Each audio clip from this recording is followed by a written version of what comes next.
Hey guys, welcome to Black Wins YouTube channel. நான் உங்க Kevin. இன்னைக்கு வீடியோல நம்ம ரொம்ப பெக்யூலியரான ஒரு டாபிக் பார்க்க போறோம். அதுதான் இன்வெஸ்ட்மெண்ட். இன்வெஸ்ட்மெண்ட்டா? எதுக்கு ப்ரோ நம்ம இன்வெஸ்ட்மெண்ட் பத்தி பார்க்கணும்? நம்ம ஏஐ சேனல் தானே அப்படின்ற கேள்வி உங்களுக்குள்ள இருக்கா? இன்னைக்கு மார்க்கெட் ட்ரெண்ட்ஸ்ல நீங்களும் நானும் இன்வெஸ்ட்மெண்ட் பண்ணா மட்டும் தான் இன் ஃபியூச்சர் நம்மளால ஒரு நல்ல லைஃப் ஸ்டைலை லீட் பண்ண முடியும். ஸோ அதை ஏஐ வச்சு எப்படி பண்றதுன்னு பார்க்கலாமா? இன்வெஸ்ட்மெண்ட் பத்தி நீங்க தெரிஞ்சுக்கணும்னா ஒரு ஃபினான்ஸ் எக்ஸ்பர்ட்டோட கைடன்ஸ் வேணும். அந்த எக்ஸ்பர்டீஸை இன்னைக்கு உங்களுக்கு கொடுக்க வந்திருக்கவர் தான் mister Jeeva. Hi hi, welcome to black wins AI. So இன்னைக்கு ஜீவா ப்ரோ வந்து நமக்கு இன்வெஸ்ட்மெண்ட் பற்றி எல்லாமே சொல்ல போகிறாரு. அதை ஏஐ வச்சு எப்படி பண்ணணுன்றது இன்னைக்கு உங்களுக்கு சொல்ல போகிறாரு. ஒரு சிம்பிள் கொஸ்டின். நாம் எல்லாரும் ஒர்க் பண்ணுறோம், சேலரி ஏர்ன் பண்ணுறோம், ஏன் பிஸ்னஸ் கூட பண்ணுறோம். ஆனால் நம்ம ஏர்ன் பண்ணுற சேலரியை வெறும் பேங்க் அக்கௌண்ட்டில் மட்டும் வச்சுருந்தா அது போதுமா? நோ. ஏன்னா இன்ஃப்ளேஷனால் பொருளோட price year by year increase ஆகிட்டே இருக்குது. எக்ஸாம்பிளுக்கு முன்னாடி 700க்கு வாங்கிட்டு இருந்த க்ராசரிஸ் இப்போ 1000க்கு வாங்கிட்டு இருக்கோம். ஸோ ஏர்ன் பண்ணுற மணியை சும்மா உங்கள் பேங்க் அக்கௌண்ட்டில் வச்சுட்டு இருந்தால் அதோட பர்ச்சேசிங் பவர் குறைஞ்சிட்டே போகும். அதனால் சேவ் பண்ணுறது இம்பார்ட்டன்ட். ஆனால் சேவ் பண்ணுறதை விட இன்வெஸ்ட் பண்ணுறது ரொம்ப ரொம்ப இம்பார்ட்டன்ட். அப்போ தான் இந்த இன்ஃப்ளேஷன்ஸ்க்கு ஏற்ற மாதிரி உங்கள் மணியும் க்ரோ ஆகும். உங்கள் இன்வெஸ்ட்மெண்ட் ஜேர்னியை நான் சொல்கிற இந்த 3 விஷயத்துலேருந்து ஸ்டார்ட் பண்ணுங்கள். Number 1 stocks, number 2 mutual funds and number 3 bonds.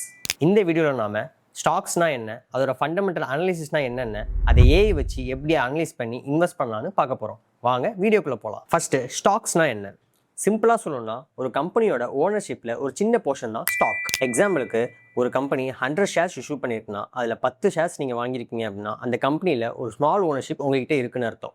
Company grow ஆனாலோ இல்லை ப்ராஃபிட் இன்க்ரீஸ் ஆனாலோ உங்கள் ஷேர் வேல்யூவும் இன்க்ரீஸ் ஆகும். சில கம்பெனிஸ் அதுக்கு டிவிடெண்டும் கொடுப்பாங்க. அதனால தான் லாங் டேர்ம் இன்வெஸ்டர்ஸ் ஸ்ட்ராங் கம்பெனிஸாக சூஸ் பண்ணி இயர்ஸ் கணக்காக அவங்க ஸ்டாக்ஸை ஹோல்ட் பண்ணுவாங்க. பட் ஒரு இம்பார்ட்டன்ட் பாயிண்ட், எல்லா கம்பெனியும் நல்ல கம்பெனி இல்லை, எல்லா ஷேரும் வாங்கணும்னு அவசியமும் இல்லை. அதனால தான் இன்வெஸ்ட் பண்ணுறதுக்கு முன்னாடி ஃபண்டமெண்டல் அனாலிசிஸ் பண்ண வேண்டியது ரொம்ப முக்கியம். ஃபண்டமெண்டல் அனாலிசிஸ்னால் என்ன? ஒரு கம்பெனி ஹெல்த்தியாக இருக்கா, ஃப்யூச்சரில் க்ரோத் பண்ணுமா, லாங் டேர்ம் இன்வெஸ்டர்ஸ்க்கு சூட்டபிளா அப்படின்னு அனலைஸ் பண்ணுறது தான் ஃபண்டமெண்டல் அனாலிசிஸ். நான் யூஸ்வலி பார்க்குற மெட்ரிக்ஸ் என்னென்னு ஸ்டெப் பை ஸ்டெப்பாக பார்ப்போம். First, company business model. Company என்ன பிஸ்னஸ் பண்ணுது, அவங்க ப்ராடக்ட்டுக்கு டிமாண்ட் இருக்கா, ஃப்யூச்சரில் அவங்க இண்டஸ்ட்ரி க்ரோ ஆகுமான்னு பிஸ்னஸை புரிஞ்சுக்காமல் இன்வெஸ்ட் பண்ணக்கூடாது. Second, revenue and profit. Last 5 இயர்ஸில் ரெவன்யூ அண்ட் ப்ராஃபிட் கன்சிஸ்டண்ட்டாக இன்க்ரீஸ் ஆகுதா? கன்சிஸ்டன்ட் க்ரோத் இருந்தாலே ஜென்ரலி கம்பெனி ஹெல்த்தி டைரக்ஷனில் இருக்குன்னு புரிஞ்சுக்கலாம். Third, book value. புக் வேல்யூனா கம்பெனியோட நெட் அசெட் வேல்யூ.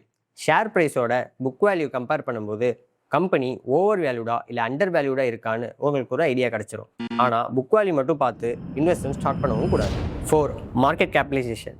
மார்க்கெட் கேபிடலைசேஷனா கம்பெனியோட டோட்டல் மார்க்கெட் வேல்யூ.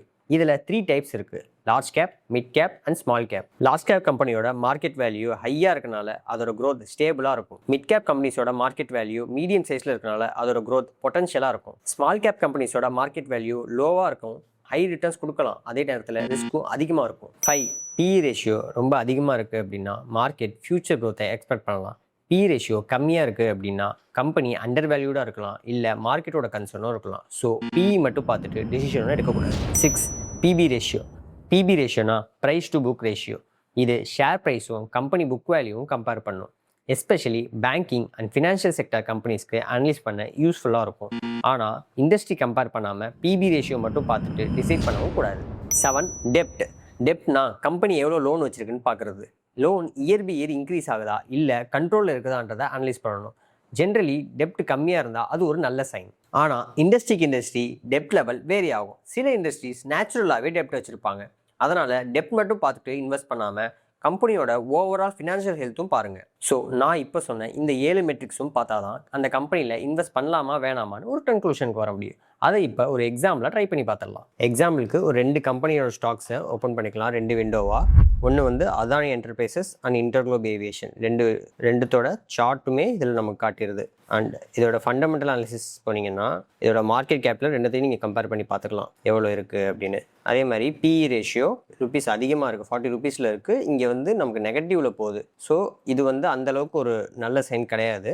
அதே மாதிரி PB ரேஷியோ இங்கே 5.07 இருக்குது, இங்கே PB ரேஷியோ 29.93 இருக்குது. அது வந்து ஒரு ஓவர் வேல்யூவான இது.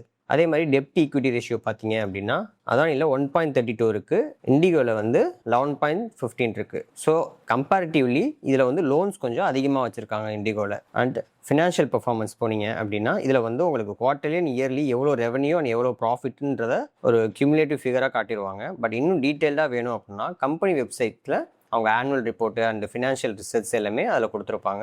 அது மட்டும் இல்லாமல் இதில் ஷேர் ஹோல்டிங் பேட்டர்னில் யார் யார் எவ்வளோ ஷேர் ஹோல்டிங்ஸ் வச்சுருக்காங்க, அப்படி எத்தனை பர்சன்டேஜ் வச்சுருக்காங்க எல்லாமே இதில் உங்களுக்கு டீட்டெயில்டாக வந்துடும். இது மட்டும் இல்லாமல் இன்னும் டீட்டெயிலாக பார்க்கணுன்னா நமக்கு மணி கண்ட்ரோல் வெப்சைட் இருக்குது, அந்த மாதிரி வெப்சைட்டில் நம்ம போய் பார்த்துக்கலாம். அதே 2 கம்பெனியோட ஃபினான்ஷியல் ரிசல்ட்ஸை நான் இப்போ ஸ்க்ரீனர் வெப்சைட்டில் உங்களுக்கு நான் காட்டுறேன். இப்போது அதானி என்டர்பிரைசஸ் பார்த்தீங்கன்னா அவங்களோட சேல்ஸு March 26 லாஸ்ட் குவார்ட்டரில் வந்து 32,439 crores இருந்திருக்கு. அதே இண்டிகோ அவங்களோட பார்த்தீங்கன்னா 22,438 crores இருந்திருக்கு. ஸோ அவங்களோட ப்ராஃபிட்னு பார்த்தீங்கன்னு வச்சுக்கோங்களேன், ஆக்சுவலாக நீங்கள் இந்த புயலுக்காக பார்க்கும்போது அதானிக்கு வந்து ப்ராஃபிட் தான், நல்ல ப்ராஃபிட் தான் இருந்திருக்கு. லாஸ்ட் குவார்ட்டரில் மட்டும் லாஸ்ட்டில் இருந்திருக்கு, அது 167 crores. இதே நீங்கள் இண்டிகோவுக்கு பார்த்தீங்க அப்படின்னா அவங்களோடது ஓவராலாகவே நெகட்டிவில் தான் போயிட்டுருக்கு. ஓகே, இண்டிகோவுக்கு பார்த்தீங்க அப்படின்னா லாஸ்ட் ஃபினான்ஷியல் இயர்ஸில் கிட்ட 2 குவார்ட்டரில் லாஸ் மேக் பண்ணியிருக்காங்க. ஆனால் ஹியூஜ் லெவலில் லாஸ் பண்ணியிருக்காங்க. 2,614 கோடி வந்து செப்டம்பர் 25ல் லாஸ் பண்ணியிருக்காங்க. அப்புறம் மார்ச்சில் பார்த்தீங்கன்னா 2,662 கோடி லாஸ் பண்ணியிருக்காங்க. கியூமுலேட்டிவாக 1 இயர்க்குன்னு பார்க்கும்போது அவங்க லாஸ் தான் மேக் பண்ணியிருக்காங்க நெட் ப்ராஃபிட்டில். இந்த 2 கம்பெனி ஷேரோட ஃபியூச்சர் பிளான்ஸ் என்ன அப்படின்றத நம்ம வந்து கூகுளில் சர்ச் பண்ணி பார்க்கலாம். இப்படி சர்ச் பண்ணி பார்த்ததில் இங்கே கொடுக்குற எல்லா வெப்சைட்ஸ்லையும் நீங்கள் ஒன்று போய் பார்த்து ஸ்டடி பண்ணிங்கன்னா மட்டும்தான் உங்களுக்கு இந்த கம்பெனியில் இன்வெஸ்ட் பண்ணலாமா வேணாமான்னு உங்களுக்கு ஒரு ஐடியா கிடைக்கும். இவ்வளோ கஷ்டப்பட்டு அனலைஸ் பண்ணால் தான் இன்வெஸ்ட் பண்ண முடியுமான்னு கேட்டிங்கன்னா இல்லை. நான் சொல்கிறேன், இந்த சிம்பிள் ட்ரிக்கை ஃபாலோ பண்ணிங்கன்னா மட்டும் போதும். இந்த ஒரு லிங்க்குக்கு போனால் போதும், கிளாடோட க்ரோ எம்சிபியை எப்படி கனெக்ட் பண்ணணும் ஸ்டெப் பை ஸ்டெப்பாக கொடுத்துருப்பாங்க. அந்த லிங்க்கை கீழே இருக்க டிஸ்கிரிப்ஷனில் உங்களுக்கு கொடுத்துருக்கேன், கிளிக் பண்ணி செக் பண்ணிக்கோங்க. அந்த லிங்க்குள்ளே போயிட்டு கீழே ஸ்க்ரால் பண்ணீங்க அப்படின்னா உங்களுக்கு க்ரோ எம்சிபியோட யூஆர்எல் இருக்கும், அதை காப்பி பண்ணிக்கோங்க. இப்போ காப்பி பண்ண இந்த யூஆர்எல் எடுத்துகிட்டு வந்துட்டு கிளாடில் சைட் பாரில் கஸ்டமைஸ்னு ஒரு ஆப்ஷன் இருக்கும், அதில் போனீங்கன்னா கனெக்டர்ஸ்னு ஒரு ஆப்ஷன் காட்டும். அதுக்குள்ளே மேலே ஆட் கஸ்டம் கனெக்டர்னு ஒரு ஆப்ஷன் இருக்கும், அதில் போயிட்டு க்ரோன் நேம் கொடுத்துக்கோங்க. காப்பி பண்ண யூஆர்எல் இங்கே பேஸ்ட் பண்ணி ஆட் கொடுத்துக்கோங்க. ஆட் பண்ணதுக்கப்புறம் இந்த மாதிரி ஆப்ஷன்ஸ்லாம் உங்களுக்கு காட்டும். அதில் பெர்மிஷன்ஸ் டேப்பில் டிஃபால்ட்டாக நீட்ஸ் அப்ரூவல் அப்படின்ற டேப்பில் இருக்கும், அதை நீட்ஸ் அப்ரூவல் டேப்லேயே வச்சுக்கோங்க. ஒன்ஸ் நீங்கள் ப்ராம்ப்ட் கொடுத்ததுக்கப்புறம் அகெயின் உங்களுக்கு அலோ ஒன்ஸா இல்லை ஆல்வேஸ் அலோவா அப்படின்ற ஒரு ஆப்ஷன் காட்டும். அப்போ உங்களுக்கு என்ன வேணுன்றதை நீங்கள் டிசைட் பண்ணிக்கோங்க. இப்போ நம்ம கிளாடோட எம்சிபி கனெக்ட் பண்ணியாச்சு. இப்போ நான் ஒரு ப்ராம்ப்ட் கொடுக்க போகிறேன். அந்த ப்ராம்ப்டில் கம்பெனி நேம் மட்டும் மாற்றி அந்த ப்ராம்ப்டை நான் இப்போ கொடுக்க போகிறேன். ஓகே, ப்ராம்ப்ட் கொடுத்துட்டேன். நான் அப்போ சொன்ன மாதிரி இங்கே ஆல்வேஸ் அலோவா அலோ ஒன்ஸான ஒரு ஆப்ஷன் கேட்குது பார்த்தீங்களா. இப்போ நான் வந்து ஆல்வேஸ் அலோ கொடுத்துக்கிறேன். ஓகே, இன்றைக்கி டேட் போட்டு மார்க்கெட் கேபிட்டல் என்ன அப்படின்ற டீட்டெயில்ஸ் எல்லாமே வந்துருச்சு. ஸோ கம்பெனியோட மாடல் ஓவர்வியூ என்னான்னு கொடுத்துட்டாங்க, பிஸ்னஸ் குவாலிட்டி கொடுத்துருச்சு, financial performance, profitability ratio, valuation, so டெப்ட் அனலைசிஸ். ஸோ முன்னாடி நம்ம ஒவ்வொன்றா வேறு இடத்துல போய் பார்த்தது எல்லாமே இங்கே ஒரே இடத்துல உங்களுக்கு எல்லாமே ஈஸியாக கொடுத்துருச்சு. அது மட்டும் இல்லாமல் இதில் வந்து உங்களுக்கு அதுவும் ஒரு சஜஷனும் கொடுத்துருக்கு, ஃபைனல் ரெக்கமெண்டேஷனும் கொடுத்துருக்கு. பட் இதை நீங்கள் டெசிஷனாக எடுத்துக்கணுன்றதுல டெசிஷன் நீங்கள் தான் எடுக்க போகிறீங்க. பட் இது எல்லாத்தையுமே நீங்கள் வந்து தனித்தனியாக ஒரு இடத்துல போய் பார்க்கறதுக்கு பதிலாக இங்கே எல்லாமே ஒன்றா உங்களுக்கு வந்துருச்சு. ஸோ ரொம்ப ஈஸியாக நீங்கள் இங்கே ஏஐ வச்சு ஈஸியாக நம்ம பார்த்துக்கலாம். நீங்களே பார்த்துருப்பீங்க, நம்ம இவ்வளோ நேரம் எவ்வளோ இடத்துல அனலைஸ் பண்ண விஷயத்த ஏஐ ஒரே இடத்துல 2 minutesல கொடுத்துருச்சு. ஸோ இனி வெயிட் பண்ணாமல் உங்கள் இன்வெஸ்ட்மெண்ட் ஜேர்னியை ஏஐ வச்சு ஸ்டார்ட் பண்ணுங்கள். அப்புறம் நான் யூஸ் பண்ண இந்த மாஸ்டர் ப்ராம்ப்ட் உங்களுக்கு வேணும்னா கீழே டிஸ்கிரிப்ஷனில் கொடுக்குறேன், கிளிக் பண்ணி செக் பண்ணிக்கோங்க. இந்த மாதிரி ஏஐ யூஸ் பண்ணி ஃபினான்ஸ் ரிலேட்டட் கண்டென்ட் தெரிஞ்சுக்கிறதுக்கு நம்ம சேனலை சப்ஸ்கிரைப் பண்ணிக்கோங்க. அப்புறம் நான் உங்களை அடுத்த வீடியோவில் பார்க்குறேன். பாய்.